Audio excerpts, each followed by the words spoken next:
Mesdames, Messieurs, je voulais, Ladies and gentlemen, following this G7 meeting that we have just held, and we've been discussing for 2 days now, and I'm going to report back to you. But first of all, I'd like to thank President Trump and all the heads of state and government present here for the extremely productive work and the very productive discussions that we've had since Saturday evening together.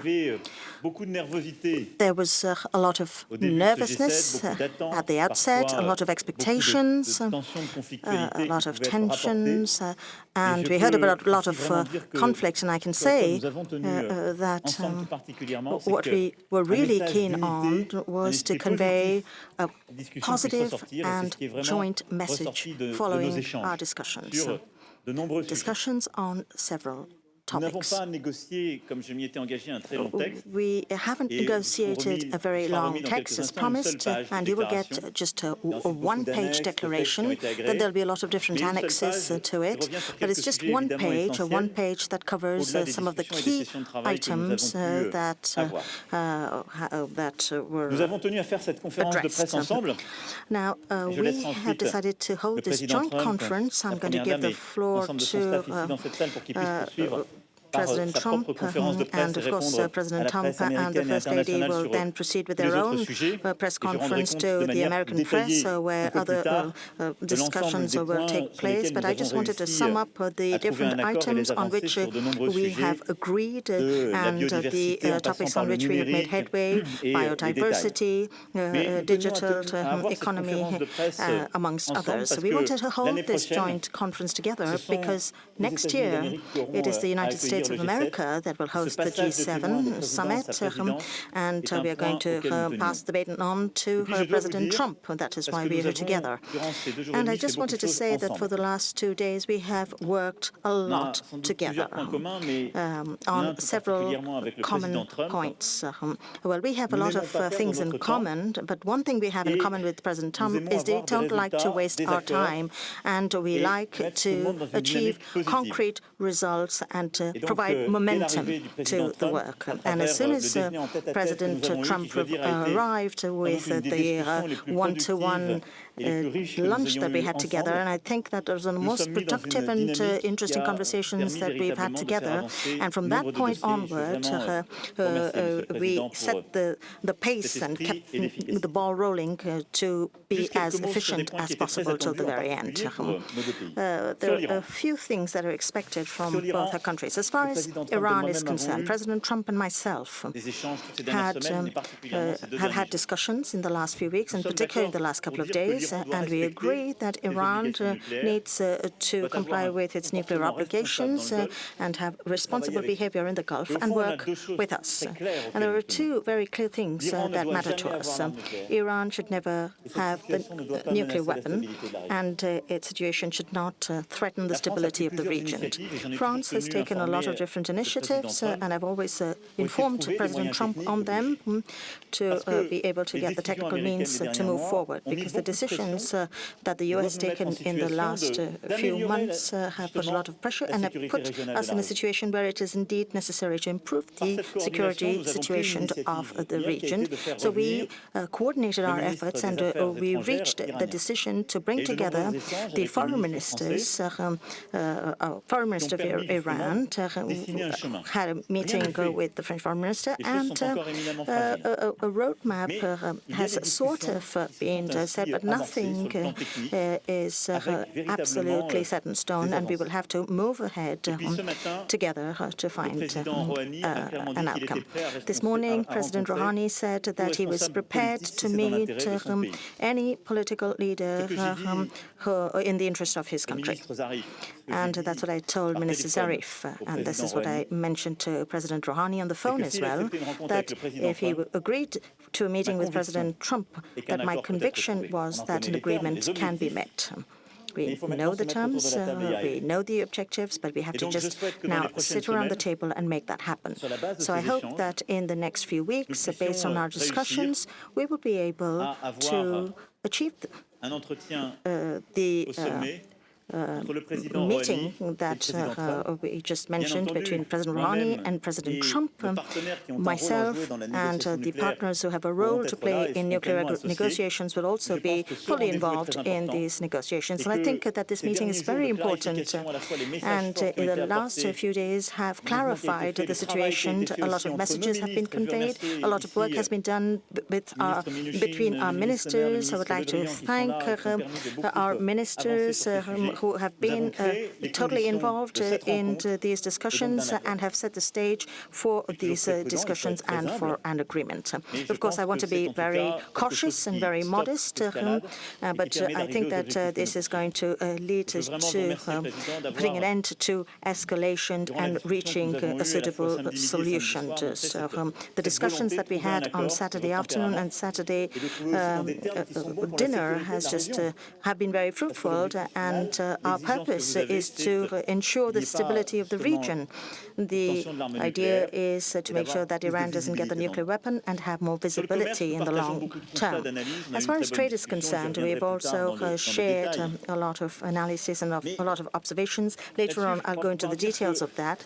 But I think we can say that our discussions have clarified what is legitimate and what the United States feels is an unfair situation. We have international rules that govern international trade.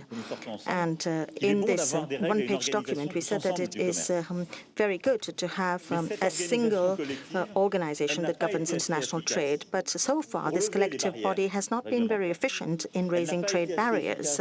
It has not been efficient enough in solving problems when they occurred. It has not been efficient enough in protecting the intellectual property of our industries. Discussions are underway currently, in particular between President Trump and President Xi. And we have seen, even in just the recent, very recent past, that an agreement can be reached. So we want to reaffirm our desire to change the rules that govern international trade and revamp them so that no one is dealt with unfairly, so that our workers are protected and so that the situation of the past is put to an end. And this is something that we need to work on together. Now, there was a lot of nervousness because of misunderstanding, because some very powerful economic players could have said, what about this digital tax that France has imposed? Well, we have reached a very good agreement, and once again, the solid work that has been done upstream by our ministers has really helped us to make progress. In our economies, we have very unfair situations where some players don't pay taxes. So there is unfair competition with other players, and it is these large multinational players that don't pay taxes, which leads to significant instability on the economic front. Is this fair? It is not fair. Of course, we are pushing for international rules on this, even. And at the European level, 10 countries, France, Italy, even the UK is getting ready to do so, has decided to do something at the national level. But it is not against any company in particular. It's just to solve the problem. In fact, a lot of French companies will also be impacted by this tax. And some of you have probably heard me say a few months ago that this is only to find a solution, and the aim ultimately is to find an agreement internationally by 2020 to revamp international tax systems within the framework of the OECD to combat harmful trade practices, which are also harmful to the US economy. And through this digital tax, on this digital tax, we've worked a lot bilaterally as well, and we have reached an agreement to overcome the hurdles. So we're going to work on a bilateral and multilateral basis to find a solution together. And the day the international tax exists on digital services, France will do away with its national tax. And everything that has already been paid under the French tax system will be reimbursed.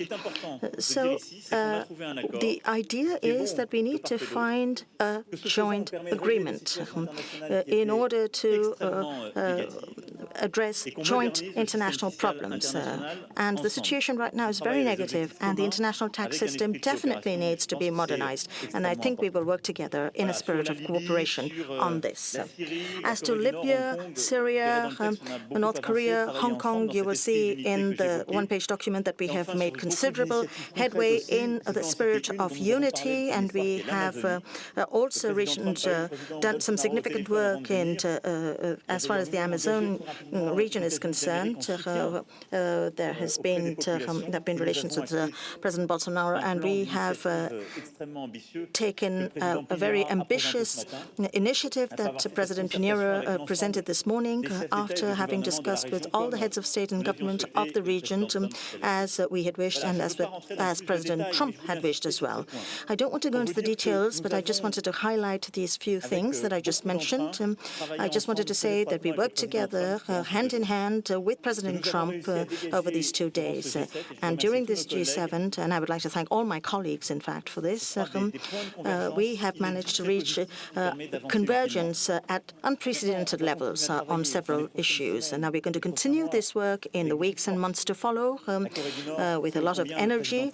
And North Korea knows how strongly President Trump is committed to this issue. There's also the agreement with China, and we're going to work hand in hand on all of the different issues.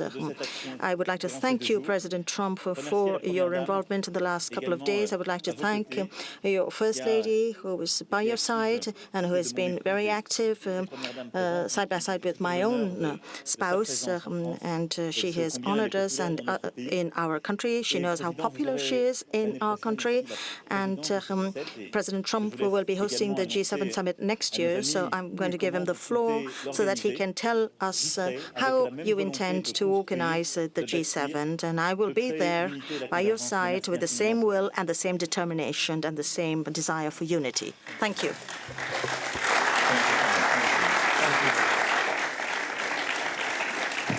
Well, I want to thank you very much, and I think more importantly than anything, I wanted to come up here to say that because the job that President Macron and your wife, by the way, who is a great lady, Bridget, would like to thank Bridget. She has been spectacular, spent a tremendous amount of time with Melania and some of the folks who came in, some of the wives that came in, and they had a great tour of the area, and it's a beautiful area. But I want to thank you very much, Mr. President, for the incredible job you did. This is a truly successful G7. There was tremendous unity. There was great unity. Sometimes I'd read a little bit of false reporting, and I will tell you there was, in fact, we would have stayed for another hour. Nobody wanted to leave. We were accomplishing a lot, but I think more importantly, we were getting along very well. 7 countries, and it really was the G7, and you have been a spectacular leader on this. And I want to thank you, and I want to thank the great country of France. Thank you very much. Thank you. Thank you for the Thank you, my friend. And with that, I think, excuse me, I was, go ahead, let's go. No, I just wanted to say we will take 2 questions from each side. Afterwards, I will say goodbye to my friend President Trump. I will leave the room in order for you to follow up with your If you'd like, we could do 2 each, and then we'll both leave the room. Would you prefer that, or would you prefer 10? I just don't want to have the President of France standing here while I'm answering these absolutely wonderful questions, okay? So why don't we start with a question for France? These 4 questions are about G7, US-Franco relations. And Emmanuel's going to have his own press conference after this. Exactly. So that'll be fine. Go ahead. To France, John. To France. Thank you, Margot. Of course, they are the host country. They should go first. Monsieur le Président Macron, China was not on the official agenda, but it was certainly a big part of the discussions here at the G7. Are you concerned that the trade war that exists now between the United States and China could harm the global economy? If you are, did you talk to President Trump about that? And are you also at the same time concerned that if China's current trade practices go unchecked, that a decade from now we could be in a very terrible situation? Sur ce sujet, nous en avons évidemment longuement discuté We obviously had lengthy discussions durant la session sur l'économie mondiale during the hier matin. session on the world economy yesterday morning, Sur vos deux sujets. on both subjects.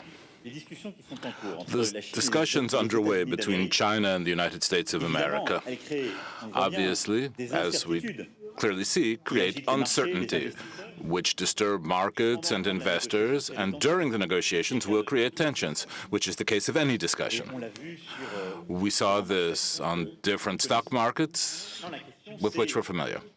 Now the question is to know what the result of these discussions will be.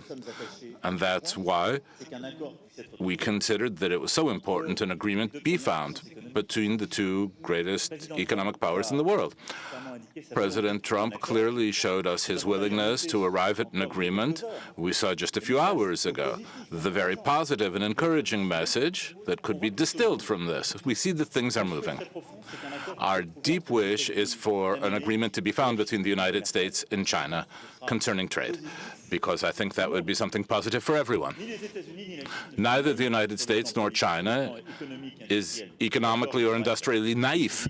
It has to be a balanced agreement that will be good for everyone. And we will be vigilant to see that it's good for the whole world. In that context, our different parameters will be taken on board, and that was one of the subjects of our discussion. What's bad for the world economy is uncertainty, and the quicker an agreement is arrived at, the quicker that uncertainty will dissipate. That's what we discussed yesterday, and that's the American president's wish. In terms of trade practices, I said this earlier. For me, the most effective way forward and the most strategic way forward in settling our trade relations with China is to develop trade, but also to ensure that that trade is part of international trade rules. The problems we sometimes had, we're very familiar with this with the Chinese economy. It's a major economy where there's been lots of investment from the United States, European countries, Canada, and Japan. The problem is respecting intellectual property, dealing with excess capacity, which sometimes unbalances some world markets, and the ability to deal rapidly with conflicts we may have and with unfair situations.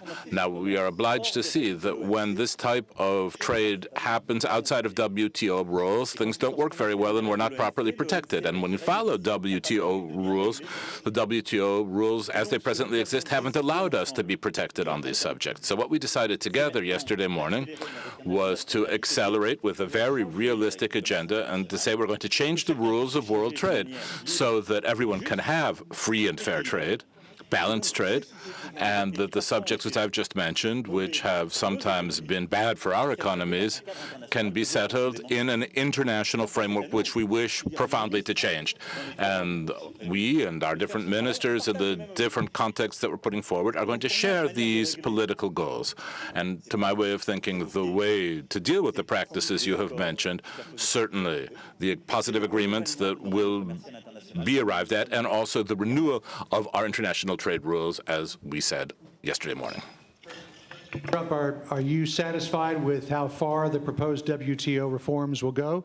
Because No, I'm not, You've but- spoken about the need for that. And second to that, We're getting there, John, just to answer that. We're second to getting that, there. do you believe that China is sincere about what it said this morning? Yes. Or do you think that they are just trying to calm the markets and play for time? Because our sister network, the Fox Business Network, has been told by Chinese sources that they have no plans on going back to where they were in terms of the negotiations this spring on intellectual property, forced technology transfer, ownership. So We'll see, John. Do you trust that they are sincere? I about do. this? I think they want to make a deal very badly.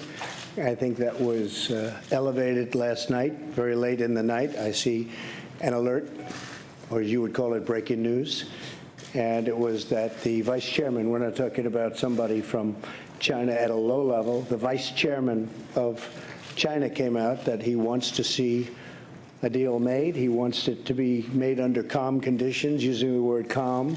I agree with him on that. And China has taken a very hard hit over the last number of months. You know, they've lost 3 million jobs. It'll soon be much more than 3 million jobs. Their chain is breaking. The chain is breaking up like nobody's seen before. And once that happens, it's very hard to put it back together. You understand? I think they very much want to make a deal. And the longer they wait, the harder it is to put it back, if it can be put back at all. So I believe they want to do a deal. The tariffs have hit them very hard. In a fairly short period of time, the United States will have collected over $100 billion in tariffs. And I say it again, the media failed to acknowledge it. But if you look at the goods coming in from China, we're talking about China, not other countries. If you look at the goods, they have a power that others don't have. But that power is only good for so long. They've manipulated their currency, they've devalued their currency, and they put a lot of cash into the system. And because of that, the prices have not gone up, or if they've gone up, it's been very little, because they want to keep people working. If the prices go up, they're not going to be able to keep people working. They're not going to be able to compete. It's a brilliant market. It's a brilliant, brilliant market, the world market. A lot of markets are brilliant. And frankly, I think that China cannot, I don't know, maybe they can, maybe they can't. I don't think they can do that. And I think they're very smart. And I think President Xi is a great leader who happens to be a brilliant man. And he can't lose 3 million jobs in a very short period of time. And that's going to be magnified many times over. And it's going to break down the Chinese system of trade. And he can't do that. So when you say, do you think they want to? Maybe they want to and maybe they don't. But I think they want to make a deal. I'm not sure they have a choice. And I don't say that as a threat. I don't think they have a choice. In the meantime, the United States, which has never collected 10 cents from China, will, in a fairly short period of time, be over $100 billion in tariffs. So I think they want to make a deal very badly. Okay? Go ahead. Deuxième question.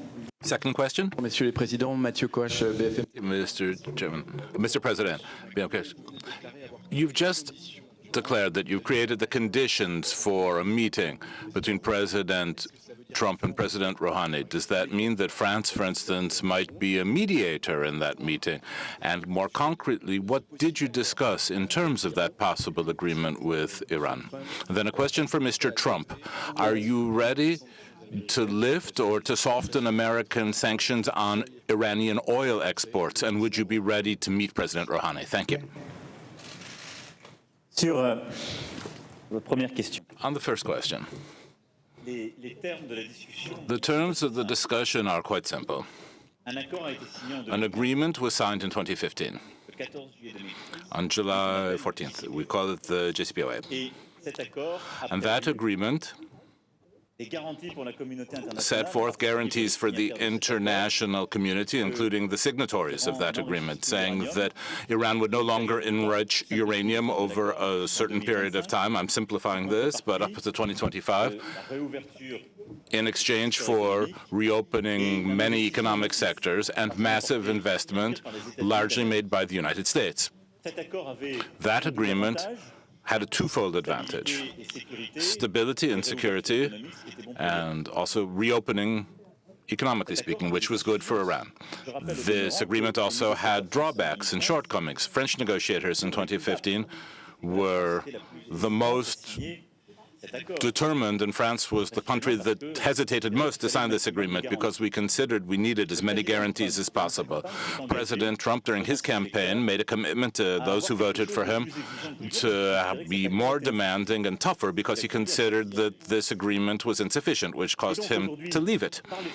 Today, because of the sanctions made by President Trump, the Iranian economy is having serious consequences and a serious slowdown. And that situation very clearly is the aspect, we might say the positive side of things, from one standpoint, is creating pressure and therefore the necessary conditions to improve the terms of an agreement. On the other hand, it's leading to reactions in Iran who are saying, well, we've signed this agreement, but those who have signed it are not respecting its terms, and so we're starting symbolically to enrich uranium, and they risk that that they're going to go further still and leave the JCPOA. So, given the two goals that we have, where are we going with this? We need to be sure that Iran will never get a nuclear weapon and that there will be no flare-ups in the region. And so what we discussed very concretely was to see how we could improve very considerably, or really, in fact, build a new nuclear agreement with Iran. President Trump was very clear, saying that we would need a much longer time frame for it, that there needed to be surveillance of many more sites, and this is how we can build a much further reaching agreement in terms of our security demands. And on the other hand, we need to convince the Iranians to go in that direction, and we can do that if we give them economic compensation of some form. If we make some movement in terms of lines of credit or reopening certain economic sectors. I can't tell you today publicly more about this because anything I will tell you in detail will jeopardize the conversations we're going to have. But this is basically what we're discussing.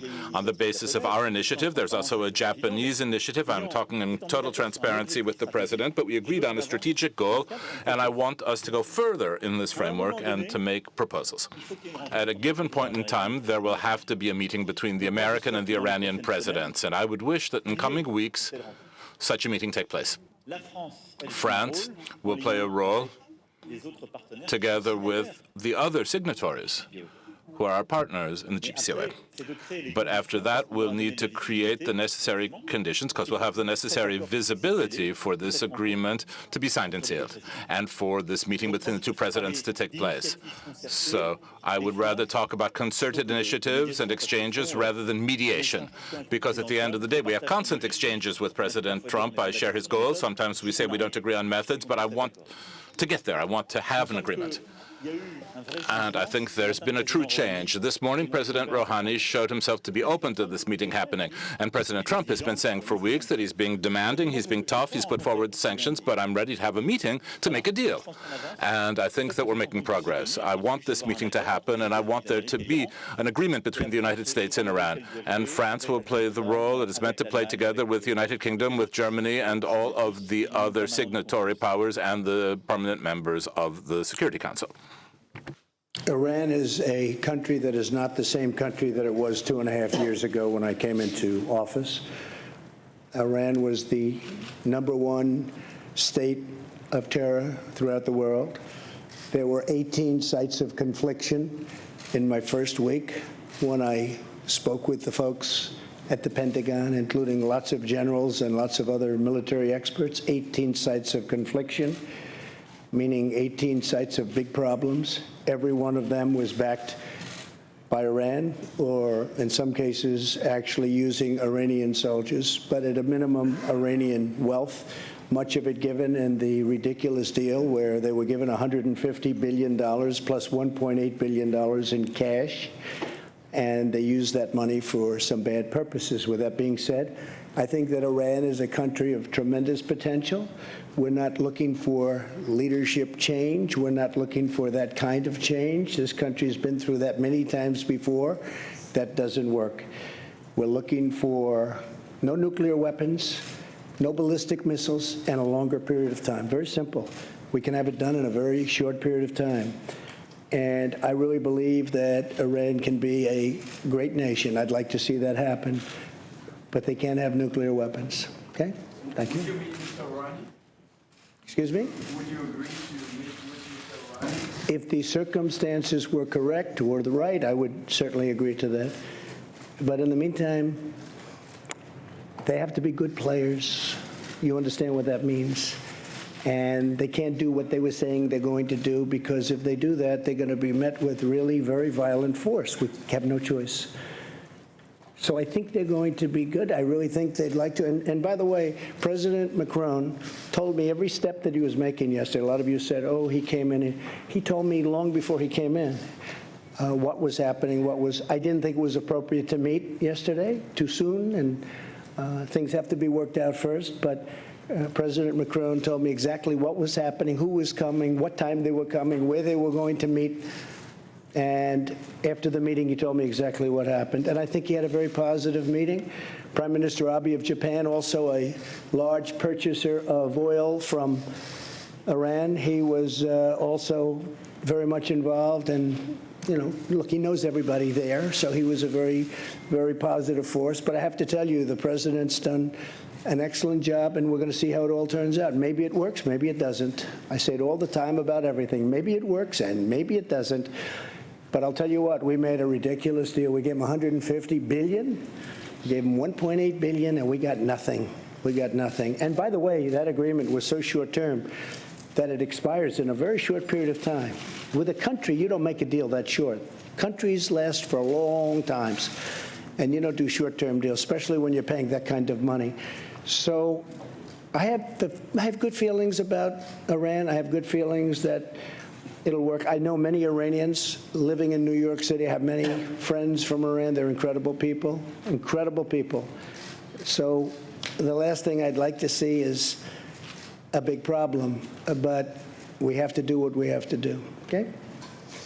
Go ahead, please. No, you first. Go ahead. No, go ahead. Yes. Thank you. President Macron, did you seek President Trump's permission before you invited Foreign Minister Zarif, or did you simply inform him that he was coming? Thanks for this very precise question. But to be very clear, and we are part of the JCPOA. We decided to remain in this deal. So we are very much interested by the situation as a sovereign country. That's why we want the different parties to move. On the other side, as President Trump made it very clear over the summer, we never spoke on behalf of other countries. We just tested some solutions and to see if we can find an agreement with different countries. So we took an initiative this summer to make a proposal, a technical one. I got the reaction from Iran through President Zarif's visit on Friday morning in Paris. After the discussion we had at the G7 dinner on Saturday evening, I thought that it was very clear about where we can go together. So the day after, I decided to invite, as friends, Minister Zarif. So I informed, before making it, I informed President Trump that it was my idea not to involve the United States, not to say this is on behalf of you, of everybody, but to say, as friends, I think it would be a good idea to ask him to go back and try to negotiate something separately. So I did it on my own. I informed, before making it, President Trump. He was informed at each minute about the situation. And the idea for me was, in case of structural move and important move and appropriate solutions, perhaps to have meetings between ministers, not at President Trump's level, because President Trump's level is President Rouhani. So this is my precise answer. This is a French initiative, but made by a clear information of the US president before, information as well of the three Europeans, and each time I informed President Trump in order to monitor the situation and to appreciate together if something more was adapted. I have to say the JCPOA was a bad deal, should not have been entered into. A lot of things could have happened that would have been much different. They're allowed to test ballistic missiles. You're not allowed to go to various sites to check. And some of those sites are the most obvious sites for the creation or the making of nuclear weapons. And those things have to be changed, and other things have to be changed.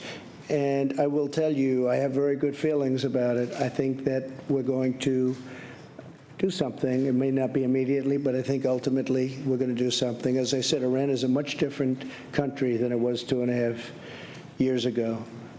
And we can get that back, and I'd encourage it. I actually had friends years ago, many years ago, they were in the real estate business, and they were in Iran, and they were building houses and building housing and building office buildings and apartment houses. And they did very well. They made a lot of money. And to this day, they're not exactly the youngest developers anymore, but I tell you, they were young when they went over there. They made a lot of money, and they loved the people, and they loved what was going on. And it's a country with tremendous potential. I also say that, by the way, with respect to North Korea. Kim Jong-un, who I've gotten to know extremely well, First Lady has gotten to know Kim Jong-un, and I think she'd agree with me. He is a man with a country that has tremendous potential. You're in between China, Russia, and South Korea. People want to get to South Korea. They got to get there somehow, and if they're going to do anything other than essentially fly, they want to go through. So railroads and everything else, so many things want to happen there.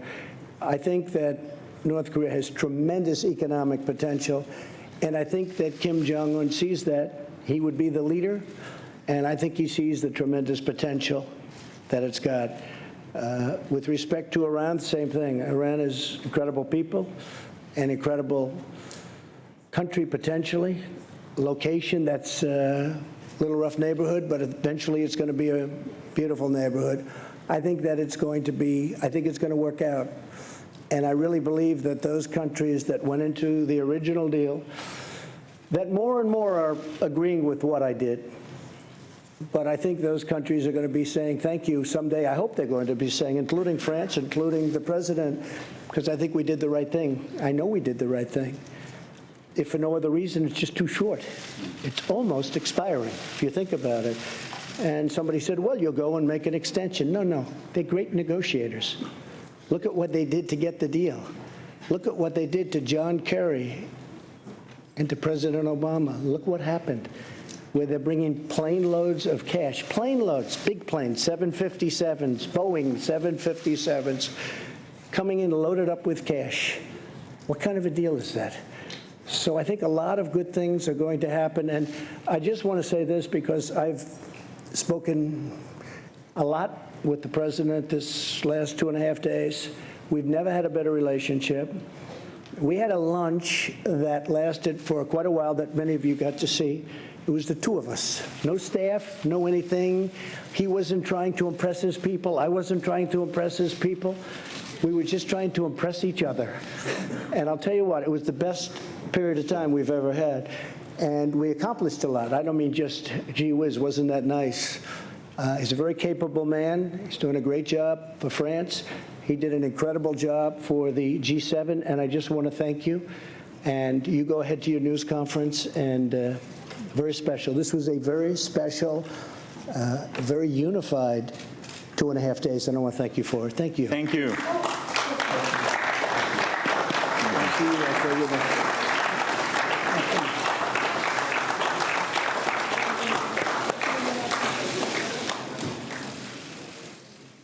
Thank you, my friend. Thank you. I will leave the floor and the press conference to President Trump, and I will wait for the end of your own press conference. Voilà, finalement. Je ferai une conférence de presse. Je vous laisse la poser au président. Allez-y. Well, I don't want to give anything away, but we saw your wife, the First Lady, drink a glass of French wine yesterday. So can you perhaps give up on your threat to put sanctions on French wine? Because if we've understood correctly, you have arrived at an agreement on taxing digital firms. Could you confirm that there has been an agreement between you and France on taxing digital firms? I can confirm that the First Lady loved your French wine. Okay? All right? She loved your French wine. So thank you very much. That's fine. You're good. Thank you. Thank you. Merci à vous.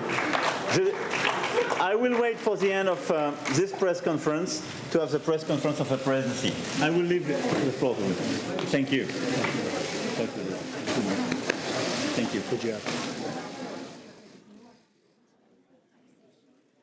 This is worse than you are. I can't believe it. Jonathan. Come on up. Those were the presidents of the US and France addressing the media at the end of a G7 summit in Biarritz. Following that press conference, with me here in the studio from our international affairs desk is Philip Tell. Philip, both leaders there keen to put a positive spin on things. Tell us what you took away from the press conference. Well, I think the first message is that both presidents underlined what a great relationship they have with each other, particularly President Trump at the end there, saying that the two leaders had never had a better relationship between each other, and speaking about this long lunch that they've been through, never an angry word about anything, and the fact that Melania Trump enjoyed drinking French wine. No answer as to that question, whether or not he intends to impose sanctions on French wine if France goes ahead with its threat to try to increase taxes on American giants such as Amazon, Google, Facebook, or Apple. But I think obviously quite a close relationship appearing between those two men. Now, progress is said on several issues there, notably on the situation in Iran. President Macron was asked whether he'd asked President Trump if he could invite the Iranian foreign minister before he invited him. President Macron giving a detailed account about how it took place, saying he kept President Trump informed, but there was no question of the two meeting because if President Trump was going to meet with anybody, it would have to be with the Iranian President Rouhani and not with the foreign minister, but saying that there had been progress and that if talks were going to take place, France would act with the other signatories of that Iranian deal as a mediator in the talks, which may take place. We still don't know if they will with the Iranian president. Okay, thank you, Philip. We're going to take you back now to Biarritz. Donald Trump now taking questions just from the US press. Go ahead. Here we go.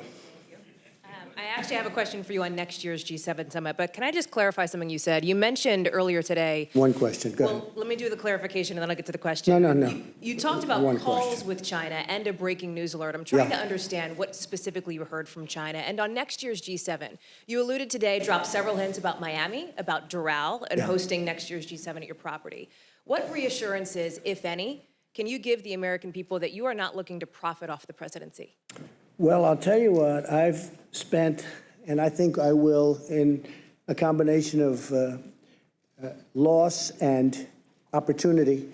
Probably it'll cost me anywhere from $3 to $5 billion to be president.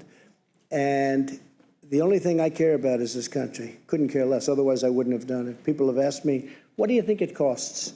And between opportunity, not doing things, I used to get a lot of money to make speeches. Now I give speeches all the time. You know what I get? Zippo, and that's good. And I did a lot of great jobs and great deals that I don't do anymore, and I don't want to do them because the deals I'm making are great deals for the country, and that's to me much more important. Doral happens to be within Miami. It's a city. It's a wonderful place. It's a very, very successful area of Florida. It's very importantly only 5 minutes from the airport. The airport's right next door. It's a big international airport, one of the biggest in the world. Everybody that's coming, all of these people with all of their big entourages come. It's set up so, and by the way, my people looked at 12 sites, all good, but some were 2 hours from an airport, some were 4 hours from, I mean, they were so far away. Some didn't allow this or they didn't allow that. With Doral, we have a series of magnificent buildings. We call them bungalows. They each hold from 50 to 70 very luxurious rooms with magnificent views. We have incredible conference rooms, incredible restaurants. It's like such a natural. We wouldn't even have to do the work that they did here, and they've done a beautiful job. They've really done a beautiful job. And what we have also is Miami. And we have many hundreds of acres so that in terms of parking, in terms of all of the things that you need, the ballrooms are among the biggest in Florida and the best. It's brand new. And they want that. My people wanted it. From my standpoint, I'm not going to make any money. In my opinion, I'm not going to make any money. I don't want to make money. I don't care about making money. If I wanted to make money, I wouldn't worry about $3 billion to $5 billion, because that's what, I mean, at some point I'm going to detail that and we'll show. But I think it's just a great place to be. I think having it in Miami is fantastic. really fantastic. Having it at that particular place because of the way it's set up. Each country can have their own villa or their own bungalow.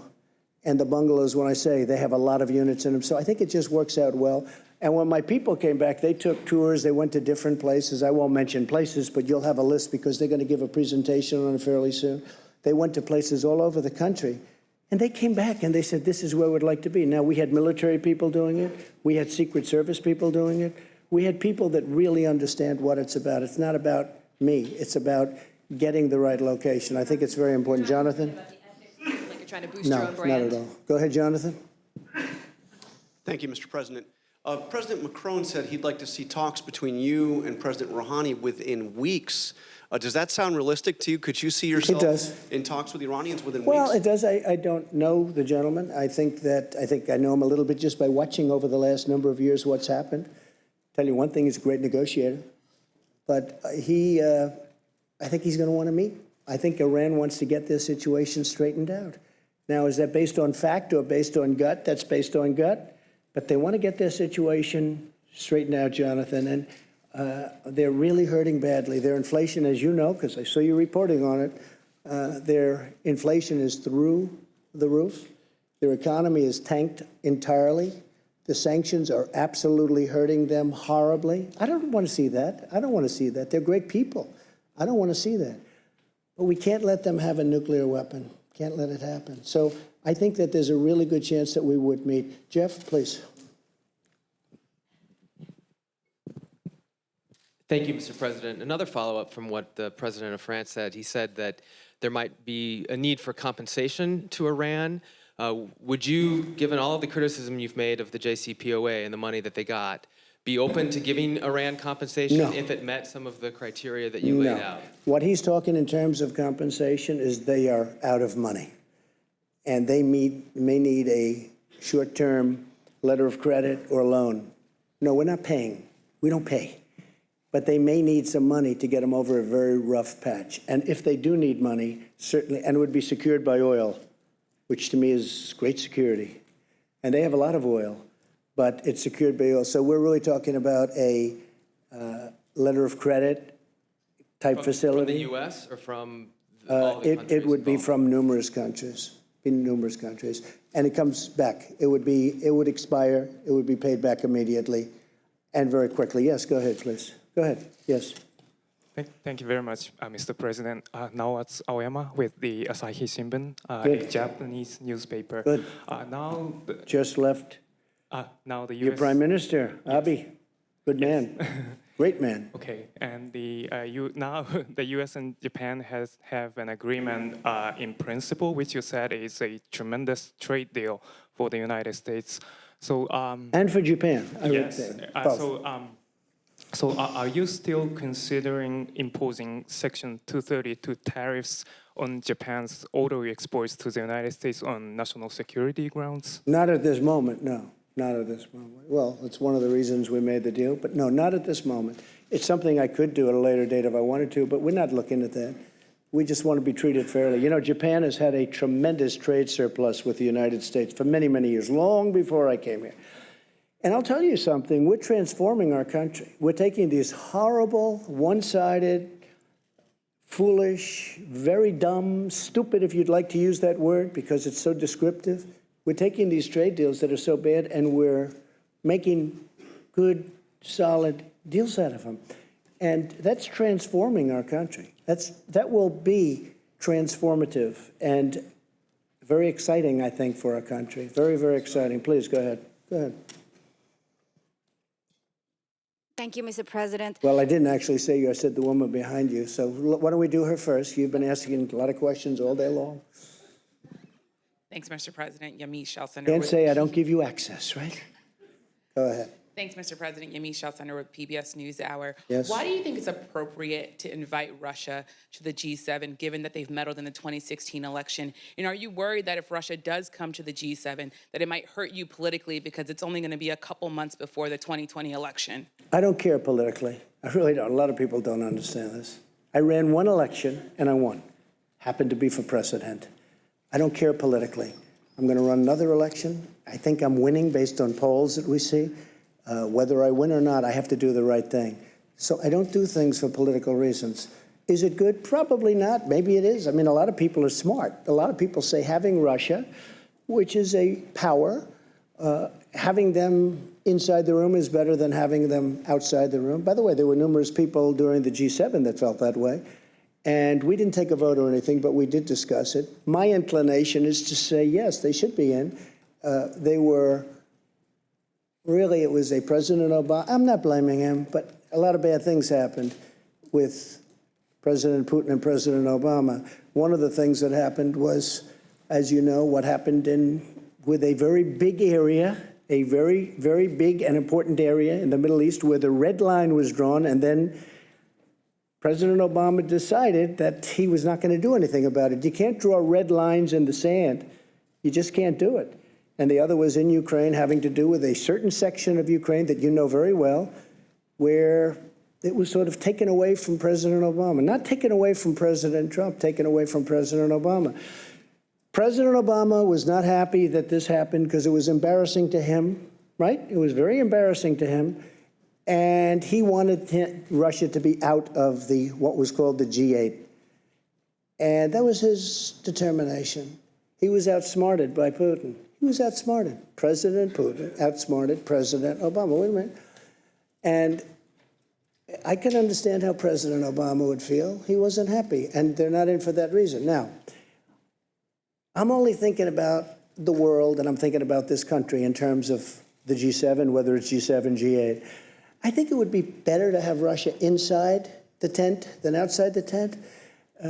Do we live either way? Yes, we live either way. Is it politically popular for me to say that? Possibly not. I think a lot of people would agree with me, frankly, but possibly not. I do nothing for politics. I know a lot of you aren't going to, you're going to smile at that. I do nothing for politics. I do what's right. And people like what I do. But I just do what's right. If I wanted to go strictly by politics, I'd probably poll that, and possibly I'd say, oh, gee, I don't want Russia in. But I really think it's good for security of the world. It's good for the economics of the world. Remember, they're building a big pipeline in Europe, going right up to Germany. And I said to Angela, who I had a great relationship, but I said, you know, you pay Russia billions of dollars, and then we defend you from Russia. And I say, how does that work? Misleading statement that Russia outsmarted President Obama. Well, he when did. Other countries have said that the reason why Russia was kicked out was very clearly because they annexed Crimea. Why keep repeating what some people would see as a clear lie? Well, it was annexed during President, I know you like President Obama, but it was annexed during President Obama's term. If it was annexed during my term, I'd say, sorry, folks, I made a mistake, or sorry, folks. President Obama was helping Ukraine. Crimea was annexed during his term. Now, it's a very big area, very important area. Russia has its submarine. That's where they do their submarine work, and that's where they dock large and powerful submarines, but not as powerful as ours and not as large as ours. But they have their submarines. And President Obama was pure and simply outsmarted. They took Crimea during his term. That was not a good thing. It could have been stopped. Could have been stopped with the right whatever. It could have been stopped. But President Obama was unable to stop it, and it's too bad. Go ahead.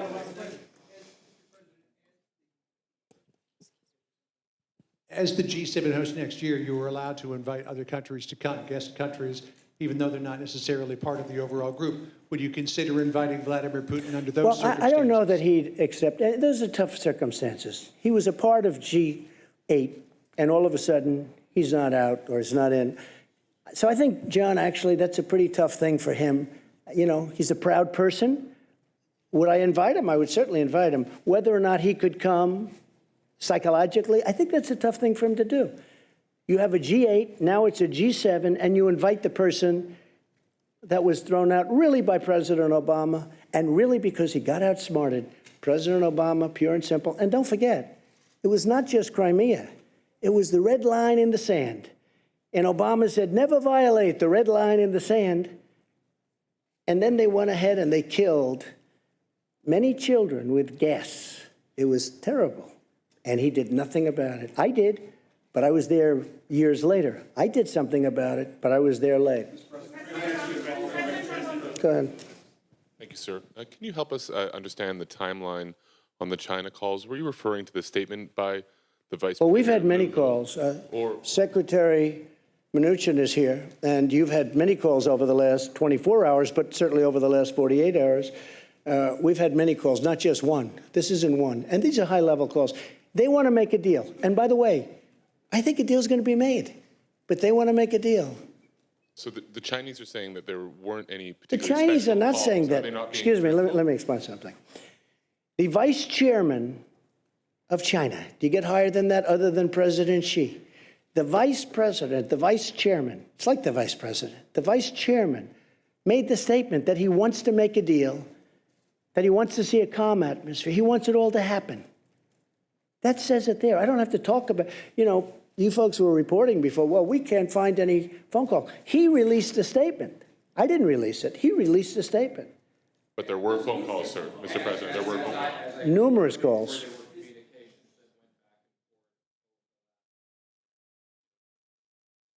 And not only with Steve, there were calls with other people, too. Just so you understand, China wants to make a deal. Now, whether or not we make a deal, it's got to be a great deal for us. And I told this to President Xi, who I really respect. I really do. I have great respect, and I like him, too. And he's a tough guy. But I have a lot of feeling for President Xi. Very outstanding in so many ways. But I told him very strongly, I said, look, you're starting up here, and you're making $500 billion a year and stealing our intellectual property. We're down on the floor, lower than the floor. You can't make a 50-50 deal. This has to be a deal that's better for us. And if it's not better, let's not do business together. I don't want to do business. Forget about tariffs for a second. We're taking in tremendous amounts of money. Forget that. I don't want to do business. Now, when I raise and he raises, I raise and he raises, we can never catch up. We have to balance our trading relationship, at least to an extent. And they were unwilling to do that. And we'll never have a deal if that happens, but it's going to happen because they have to have a deal. And as far as phone calls are concerned, Secretary of the Treasury and other people have been receiving many calls, not receiving, back and forth, many calls. China wants to make a deal, and if we can, we will make a deal. We'll see. Go ahead. Mr. President, if I could ask you a little bit about your China strategy. Yeah. President Macron talked a little bit about instability and the worry in the markets and around the globe about instability. One of the things that comes from, as you talked to You're talking about global economic instability? Right. I don't consider it one of the instability, things but that it that's comes from is the back and forth and the changing statements from yourself, so that sorry, it's the way I negotiate. So my question is that a strategy? Is it a strategy to call President Xi an enemy one day and then say that relations are very good the next day, and then it's gone back? It's the way I negotiate. It's done very well for me over the years, and it's doing even better for the country. Could I think, you talk a little bit about and I why do it think, works, and I do think that. Look, here's the story. I have people say, "Oh, just make a deal, make a deal." They don't have the guts, and they don't have the wisdom to know that you can't continue to go on where a country is taking 500 billion, not million, 500 billion with a B, out every single year. $500 billion. You just can't do that. Somebody had to do this. This should have been done by President Obama. It should have been done, and Biden, Sleepy Joe. It should have been done by other people. It should have been done by Bush. It should have been done by Clinton.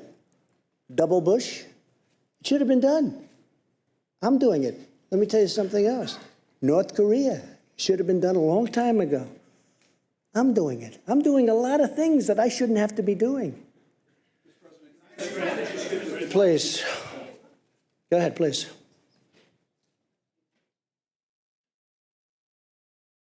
Beth Rigby, Sky News. President Trump, you've met our new Prime Minister Boris Johnson yesterday. Yes. You said he was the right man for the job on Brexit. I believe that. Do you think Theresa May was the wrong woman?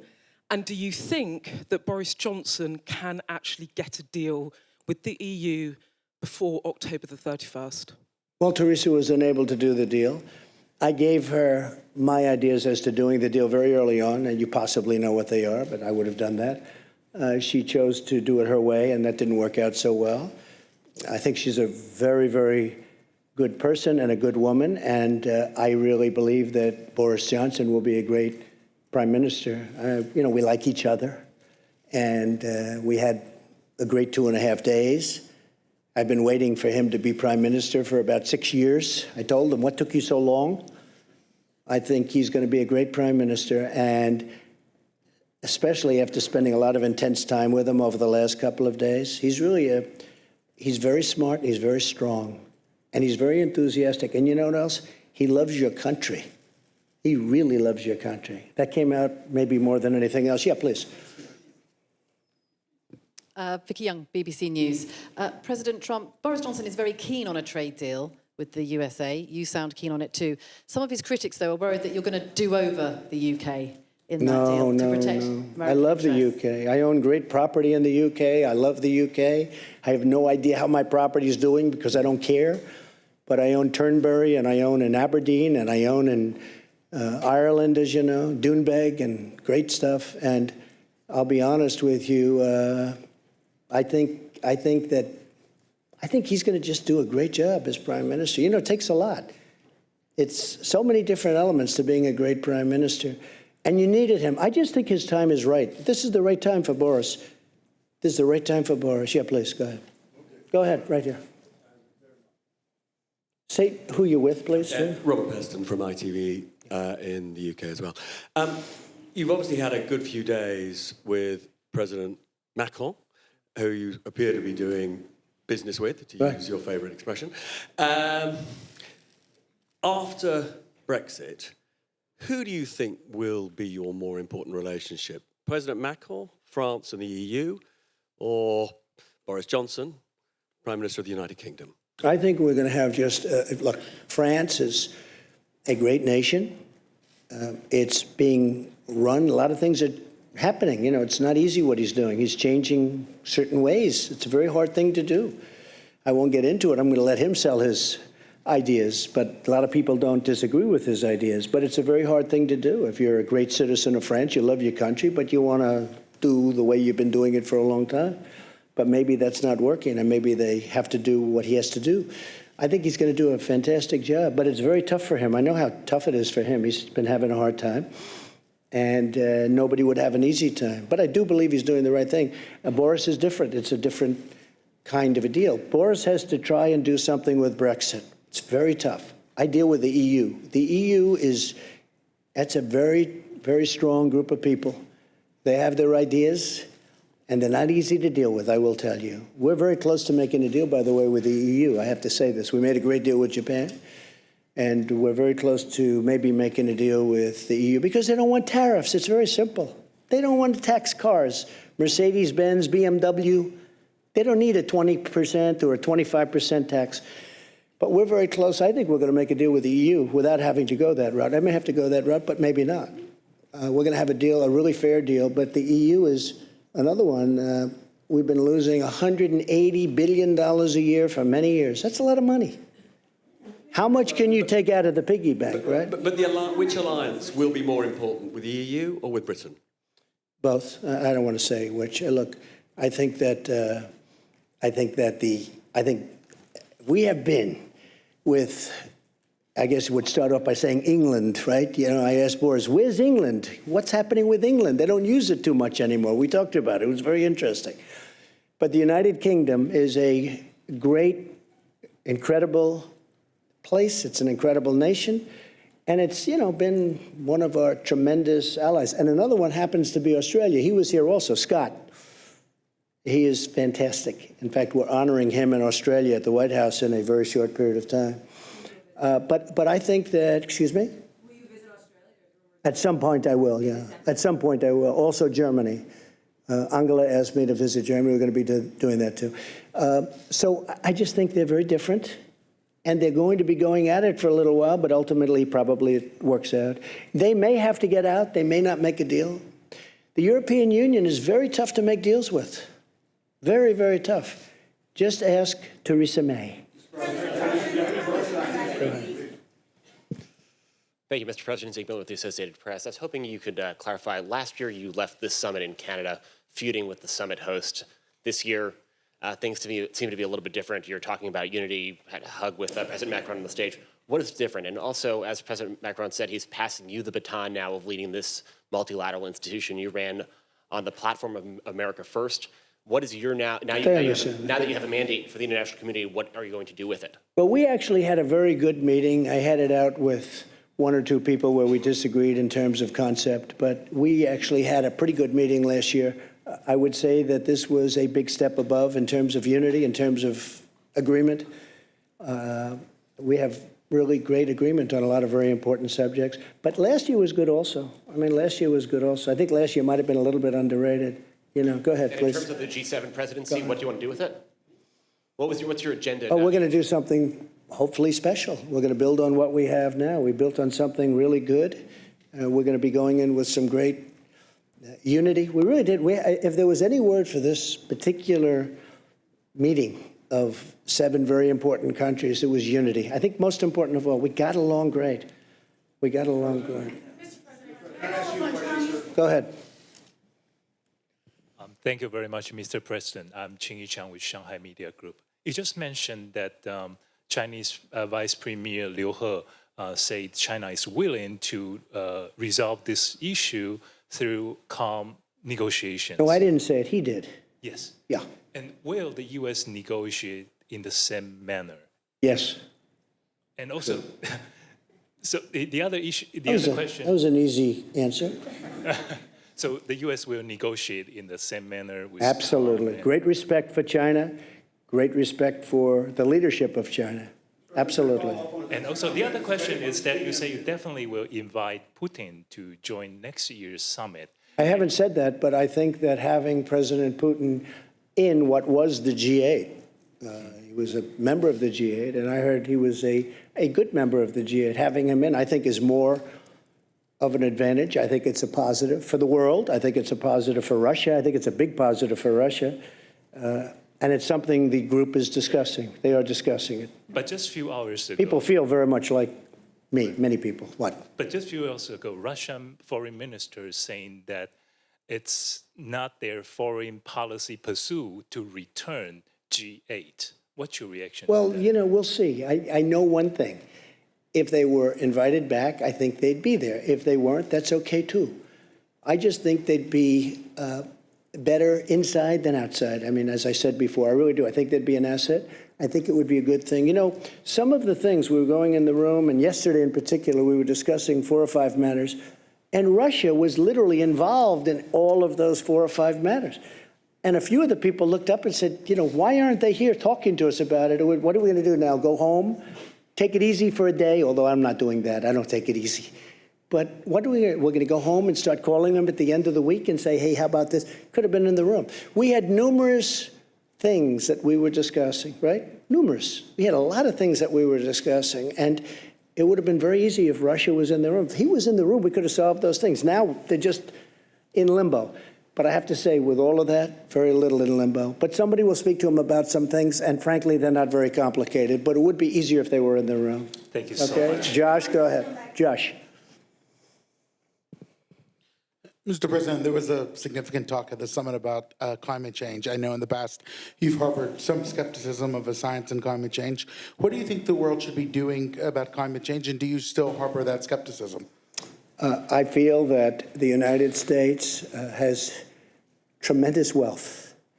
The wealth is under its feet. I've made that wealth come alive. We will soon be exporting. In fact, we're actually doing it now, exporting. But we are now the #1 energy producer in the world, and soon it will be by far, with a couple of pipelines that have not been able to get approved for many, many years. It'll have a huge impact. I was able to get ANWR in Alaska, could be the largest site in the world for oil and gas. I was able to get ANWR approved. Ronald Reagan wasn't able to do it. Nobody was able to do it. They've been trying to do it since before Ronald Reagan. I got it approved. We're the #1 energy producer in the world. Soon it will be by far the #1. It's tremendous wealth. And LNG is being sought after all over Europe and all over the world, and we have more of it than anybody else. And I'm not going to lose that wealth. I'm not going to lose it on on dreams, on windmills, which frankly aren't working too well. I'm not going to lose it. So, Josh, in a nutshell, I want the cleanest water on earth. I want the cleanest air on earth. And that's what we're doing. And I'm an environmentalist. A lot of people don't understand that. I have done more environmental impact statements probably than anybody that's, I guess I can say definitely, because I've done many, many, many of them, more than anybody that's ever been president or vice president or anything even close to president. And I think I know more about the environment than most people. I want clean air, I want clean water, I want a wealthy country, I want a spectacular country with jobs, with pensions, with so many things, and that's what we're getting. So I want to be very careful. At the same time, you weren't called. At the same time, it's very important to me, we have to maintain this incredible place that we've all built. We've become a much richer country, and that's a good thing, not a bad thing, because that great wealth allows us to take care of people. We can take care of people that we couldn't have taken care of in the past because of the great wealth. We can't let that wealth be taken away. Clean air, clean water. Thank you very much, everybody. I appreciate it. Thank you. Thank you very much. Climate change, Mr. President. You didn't answer the question as to whether you